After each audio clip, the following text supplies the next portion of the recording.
মানবাধিকার সংস্থা কোথায় আজকে? তাদের নিয়ম, তাদের কানুন, তাদের নীতি আজকে কোথায়? হাজার হাজার মুসলমান মায়েরা তুফান তৈরি ফেলাইতেছে আজকে। তাদের এই জঙ্গি আজকে এই সন্ত্রাসবাদী কারা করতেছে আজকে?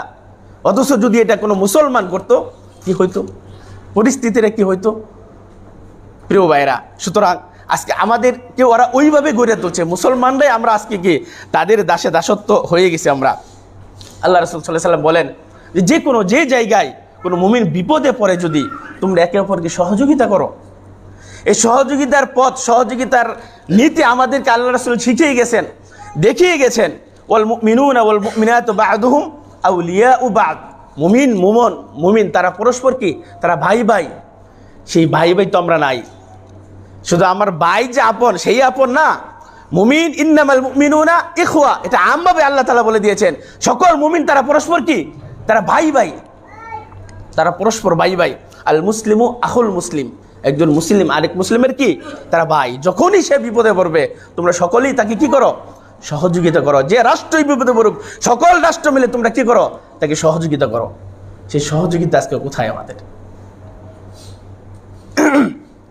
আল্লাহ রাসূল সাল্লাল্লাহু আলাইহি ওয়াসাল্লাম বলেন মাসালুল মুমিনিনা ফি তাওয়াদ্দিহিম ওয়া তারাহুমিহিম ওয়া তাআতুফিহিম।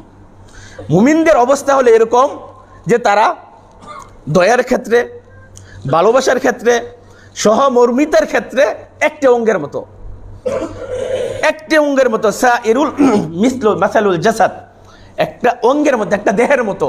ভালোবাসার ক্ষেত্রে ফি তাওয়াদ্দিহিম ও তারাহুমিহিম, দয়া মায়া এগুলার ক্ষেত্রে, এবং পারস্পরিক সহযোগিতা সহমর্মিতার ক্ষেত্রে একটা দেহের মতো।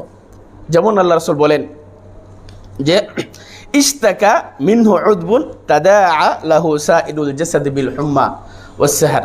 যে যখন একটা অঙ্গে যখন অসুস্থ হয়ে যায়, দুর্বল হয়ে যায়, জ্বরানে পুরো শরীরটা যেমন কি অসুস্থ হয়ে যায়, এরকম পুরা গোটা মুসলিম বিশ্ব তার একটা দেহের মতো। কিন্তু আজ থেকে আমরা একটা দেহের মতো আছি না, সকলেই সকলের স্বার্থ নিয়ে আসি, সকলেই সকলের চিন্তা নিয়ে আসি। সেই ইমান মুসলিম রাষ্ট্র যারা আছে তাদের মধ্যে, যারা নেতা বলেন, যারা শাসক বলেন, তাদের মধ্যে সেই ইমান কি নাই।